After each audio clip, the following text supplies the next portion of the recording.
J'accueille maintenant Catherine Emmanuelle Drapeau de l'Université du Québec à Montréal pour la thèse intitulée Art, relations thérapeutiques et trauma vicariant, une étude phénoménologique de l'expérience des thérapeutes qui œuvrent auprès de clients traumatisés de la réponse par l'art post-séance.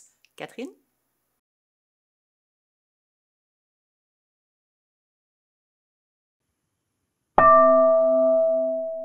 Dites-vous qu'en 2018 seulement, le Canada a accueilli plus de 50 000 demandeurs d'asile?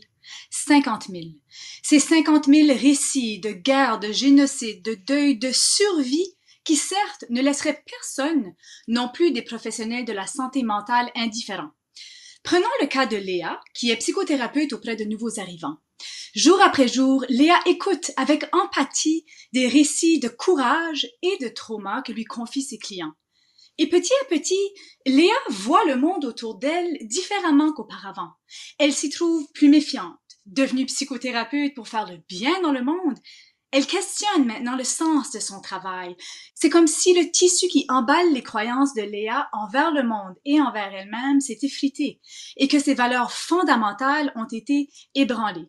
Ce que Léa ne sait pas, c'est qu'elle vit un trauma vicariant et que c'est un phénomène normal qu'on observe chez les thérapeutes en trauma. Pourquoi s'y intéresser? Parce qu'il peut y avoir des effets négatifs dans la vie du thérapeute, comme une diminution de sa capacité d'empathie et donc de sa capacité à maintenir un bon lien avec son client. Heureusement, la recherche indique des moyens de prévention, comme la formation continue.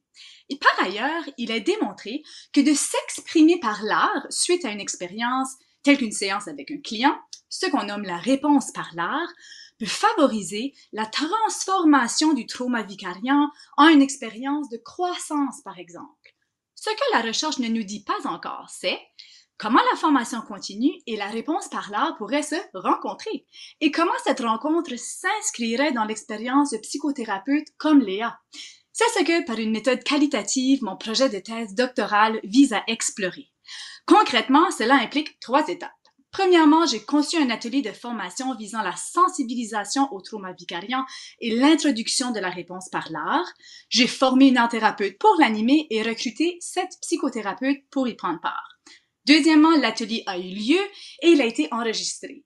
Et en visionnant l'enregistrement, j'ai pu comparer le cadre préconçu de l'atelier à son déroulement en temps réel et confirmer qu'il s'est déroulé comme il avait été prévu. Enfin, j'ai rencontré les participants pour 3 entretiens au cours des 2 mois suivant l'atelier et je vais faire l'analyse thématique des verbatims.